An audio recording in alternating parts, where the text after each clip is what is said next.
So hello everyone, welcome back to the channel SSC hut. आज का जो video है बेसिकली उन लोगों के लिए है जिनका सपना है एएसओ इन रेलवेज़ में जाना। एसएससी सीजीएल के थ्रू कैसे बने, संपूर्ण जानकारी के बारे में हम जानेंगे। वर्क प्रोफाइल क्या होता है, जॉब पोस्टिंग कहाँ होती है, ट्रैवल पास, टीए क्या है, डीए क्या है, चाइल्ड एजुकेशन अलाउंसेस क्या है, फास्ट प्रमोशंस, फील्ड जॉब है, डेस्क जॉब है, कंप्लीट चीज़ों के बारे में हम जानने वाले हैं। क्या आपको यहाँ पे वेपन्स मिलते हैं, कैसी ट्रेनिंग होती है, क्या चीज़ें होती हैं, कंप्लीट जानकारी के बारे में हम जानने वाले हैं। So requesting to all of you guys, channel पे नए हैं तो सब्सक्राइब करके बेल आइकन को प्रेस कर लीजिएगा।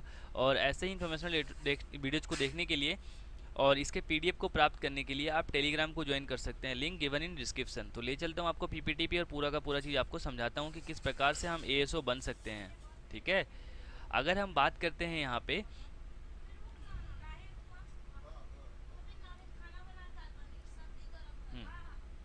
सो इसको मैं थोड़ा सा यहाँ पे शॉर्ट करता हूँ और आपको कंप्लीट चीज़ें दिखाता हूँ कि क्या है ये।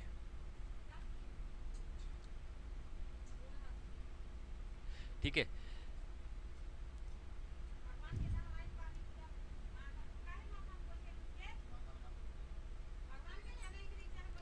Post name assistant section officer in Railways. ठीक है, रेलवेज़ में आप असिस्टेंट सेक्शन ऑफिसर कैसे बनते हैं। आपका जो जॉब होगा ना, ये हमेशा से डेस्क जॉब होगा, जैसा कि मैंने इस पीपीटी में ये सारा चीज़ देकर समझा दिया है। ठीक है, अब अगर हम जॉब हाइलाइट्स की बात करें यहाँ पे, तो जॉब हाइलाइट्स में आपको क्या देखने को मिलेंगे सर।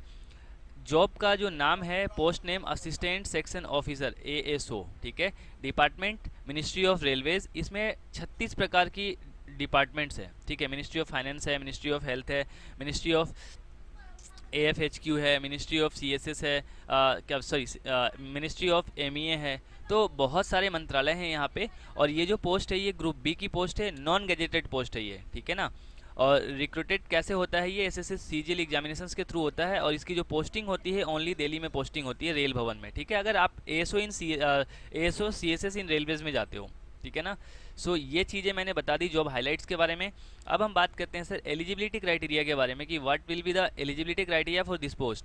सबसे पहले एजुकेशनल क्वालिफिकेशन की अगर हम बात करें तो graduation in any stream from a recognise university. ठीक है, आपने इग्नू से करा है, आपने डीयू से करा है, what ever you have completed during your graduation. ठीक है, आपने बीसीए करा है, एमबीए करा है, बीटेक करा है, एमटेक करा है, doesn't matter, matter is that you should have passed only graduation in any stream. ठीक है, एज लिमिट की बात करें तो 18 से लेकर 30 तक रखा गया है। साथ ही आपको एससी, एसटी, ओबीसी और एक्स सर्विसमैन को रिलैक्सेशन देखने को मिलते हैं अकॉर्डिंग टू देयर रिलीजन, क्या बोलते हैं उसको, एलिजिबिलिटी जो यहाँ पे आपको मिलने वाला है relaxation according to their community. ठीक है, अगर आप एसटी एससी से बिलोंग करते हैं और ये जो मेंशन होगा आपका नोटिफिकेशन में मेंशन होगा, दैट्स इट। ठीक है, उसके बाद नेशनलिटी आपकी इंडियन सिटीजन होनी चाहिए। अगर आप नेपाल भूटान के हैं तो you are not eligible for this post.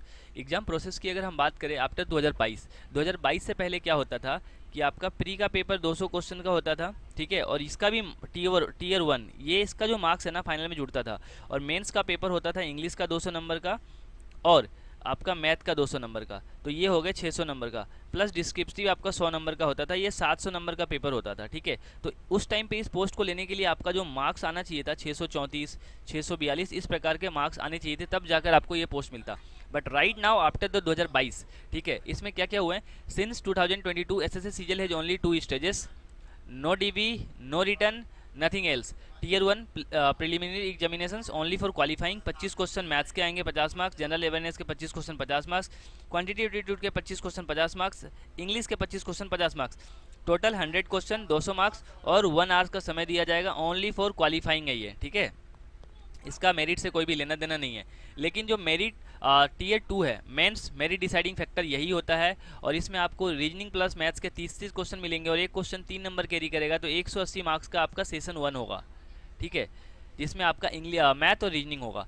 English और जीए आपका सेशन 2 होगा, मॉड्यूल 1, जिसमें आपके 45 क्वेश्चन इंग्लिश के होंगे और 25 क्वेश्चन जीके के होंगे और ये 210 नंबर का होगा। टोटल 390 नंबर का पेपर होगा। साथ ही आपको यहाँ पे 20 मिनट का समय दिया जाएगा, 15 मिनट का समय दिया जाएगा और 20 क्वेश्चन होंगे आपके कंप्यूटर के 60 मार्क्स का, ओनली क्वालिफाइंग होगा ये। ठीक है, ये सिर्फ आपका टेस्ट देखा जाएगा कि क्या आपको कंप्यूटर की बेसिक नॉलेज है या नहीं है। उसके साथ ही आपको डाटा एंट्री स्पीच टेस्ट जो सभी पोस्ट के लिए मैंडेटरी है, 2000 की डिप्रेशन इन 15 मिनट। ठीक है। DEST is mandatory for ASO, data entry speed test mandatory है, ठीक है। नेक्स्ट आते हैं सर कि job profile of ASO in railways, आपका जॉब प्रोफाइल क्या होगा जब आप सेलेक्ट होगे तो आप काम क्या करोगे, ठीक है। ये जो जॉब है ना, ये डेस्क जॉब है, ठीक है। सबसे पहली बात आपको ये जानना पड़ेगा, ये डेस्क जॉब है। Office based post at railways board rail भवन इन न्यू दिल्ली, ठीक है, new Delhi located, all the times आप रहने वाले हो। फाइल हैंडलिंग का काम होगा, नोटिंग का काम होगा, ड्राफ्टिंग होगा, डॉक्यूमेंटेशन होगा, coordination between departments, assisting senior officers in policy matters, ठीक है। आप जॉइंट सेक्रेटरी, अंडर सेक्रेटरी और सेक्रेटरी को रिपोर्ट करोगे, जो भी मीटिंग्स हो, जो भी यहाँ पे चीज़ें होंगी रेलवे के लिए, आप सारा का सारा काम यहाँ पे करने वाले हो अकॉर्डिंग टू दिस पोस्ट, ठीक है। नेक्स्ट आता है सर जॉब लोकेशन कहाँ रहने वाला है। तो जॉब लोकेशन अगर हम बात करें तो mostly based on job rail भवन हेडक्वार्टर दिल्ली में मिलने वाला है। मिनिमल ट्रांसफ़र के चांसेस होते हैं, ट्रांसफ़र बिल्कुल भी नहीं होगा। अगर आपने दिल्ली में 23 की एज में आपने ज्वाइनिंग करी तो 68 रिटायर्ड के टाइम 60 ईयर्स रिटायर्ड के टाइम पर भी आप दिल्ली में ही पोस्टिंग रहोगे, ठीक है। इससे बाहर आपको कहीं भी नहीं मिल। CSS मतलब ASO की जो जॉब होती है ना, ये all the times in Delhi में ही रहती है, ठीक है। ग्रेट फॉर कैंडिडेट्स गर्ल्स के लिए ये बेसिकली बहुत अच्छी जॉब होती है ASO, ठीक है। उसके बाद posting and work life balance बहुत अच्छा रहता है यहाँ पे। अगर हम सैलरी की बात करें सर, इतना सारा हमने मेहनत किया और रिजल्ट आया, तो सैलरी कितनी होली में 7 CPC की अगर हम बात करें तो इसका बेसिक पे जो है ना 4600 ग्रेड पे के अंतर्गत आता है, 4600। CGL की सबसे जो हाईएस्ट पेड ग्रेड पे है वो 4600 ग्रेड पे है, ठीक है। 4800 ग्रेड पे की जो जॉब है AAO और JSO, बल्कि ये 2 साल से वैकेंसीज नहीं आ रही हैं, ठीक है। सो बेसिक पे आपका 44,900 से लेके 1,42,000 तक जाएगा अकॉर्डिंग टू 7 CPC। जैसे ही अभी 8 CPC लागू होगा जनवरी 2026 से, तो ये इंक्रीज हो जाएगा, ठीक है। प्लस आपको HRA मिलेंगे, DA मिलेंगे, TA मिलेंगे, और क्या कहते हैं इसको, ट्रैवल अलाउंस के साथ साथ आपको CEC मिलने वाला है, चाइल्ड एजुकेशन अलाउंसेस भी मिलने वाला है, ठीक है। इन हैंड सैलरी की अगर बात करें तो 72 से 75,000 रुपये आपकी इन हैंड होती है।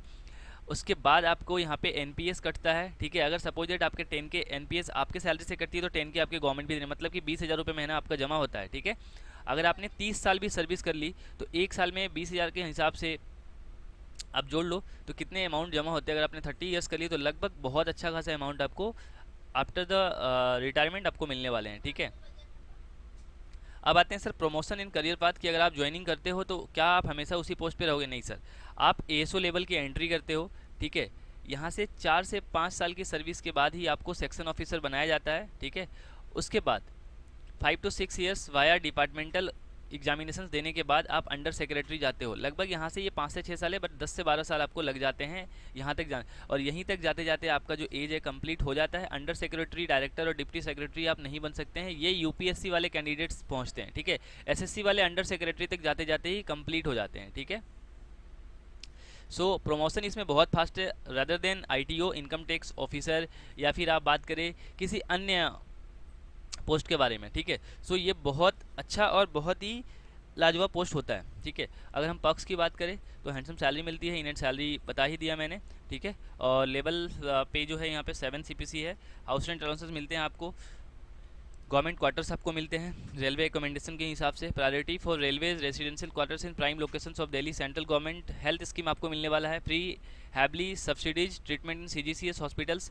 LTC मिलने वाले हैं आपको। इसमें आपको 20 लीव्स प्लस यहाँ पे 10 लीव्स, इस प्रकार से आपको EL भी मिलने वाले हैं। 30 आपको लीव मिलती है, 15 आपको जनवरी में, 15 जुलाई में क्रेडिट होते हैं, 20 आपके हाफ डेज लीव HDL मिलने वाले हैं, ठीक है। तो ये सारी चीज़ें थी। अब अगर हम कटअप और वैकेंसीज़ के बारे में बात करें तो कटअप 2023 में 320 था, वैकेंसीज़ कितनी थी? 720, ठीक है। कटअप 2024 में 335 गया, लगभग 1012। ये एक एग्जैक्ट डाटा नहीं है, नीचे भी हो सकता है, ऊपर भी हो सकता है। 2025 अभी ऑन गोइंग है। सो सारे के सारे मैंने इन्फॉर्मेशनल जो पॉइंट्स होते हैं, इन्फॉर्मेटिव पॉइंट्स होते हैं, मैंने इस वीडियो के माध्यम से ASO इन रेलवेज़ के बारे में बता दिया। ऑलरेडी मैंने ASO इन CSS कैसे बने, GST इंस्पेक्टर कैसे बने, एक्साइज इंस्पेक्टर कैसे बने, already I have made this video. So you guys search in YouTube, ठीक है, कि how to become ASO in railways, how to become ASO in CSS by SSC hut. जैसे ही आप लिखोगे तो आ जाएगा आपको वीडियो, और कंप्लीट 10 से 12 मिनट के अंदर मैंने पूरा प्रोसेस बता रखा है, ठीक है। Thanks for watching this video अगर इन्फॉर्मेटिव लगा हो तो चैनल को सब्सक्राइब करके बेल आइकन को प्रेस कर लीजिएगा। और कोई भी हैंड रिटन नोट्स या PDF चाहिए तो आप टेलीग्राम को ज्वाइन कर लीजिएगा, लिंक डिस्क्रिप्शन में दिया गया है, ठीक है। और इस वीडियो को मैक्सिमम लोगों तक शेयर कीजिए। जितने भी लोग यहाँ पे 2025 में इस पोस्ट के लिए एलिजिबिलिटी लेना चाहते हैं उनको बहुत अच्छे से पढ़ना पड़ेगा, नहीं तो कुछ भी नहीं होने वाला। PYQs आपको बनाने पड़ेंगे, पैटर्न आपको समझना पड़ेगा, ठीक है। अब जैसे भी AI क्वेश्चन पेपर सेट करेगा तो पेपर का लेवल ऑलमोस्ट सबको सेम मिलने वाला है, और पेपर का लेवल इस बार इंक्रीज होगा 100%, क्योंकि 3 साल से पेपर बहुत ईजी आ रहा है, इंग्लिश का लेवल बहुत लो है, ठीक है, ईजिली स्टूडेंट कर पा रहे हैं। तो पेपर का लेवल बढ़ने वाला है, अपने आप को भी इंक्रीज कर लीजिए ताकि आप सभी सरकमटेंसेस में फिट हो पाए। Thanks for watching this video, मिलते हैं किसी नेक्स्ट वीडियो में, तब तक के लिए अपना ख्याल रखिएगा। जय हिंद, जय Bharat, thank you very much.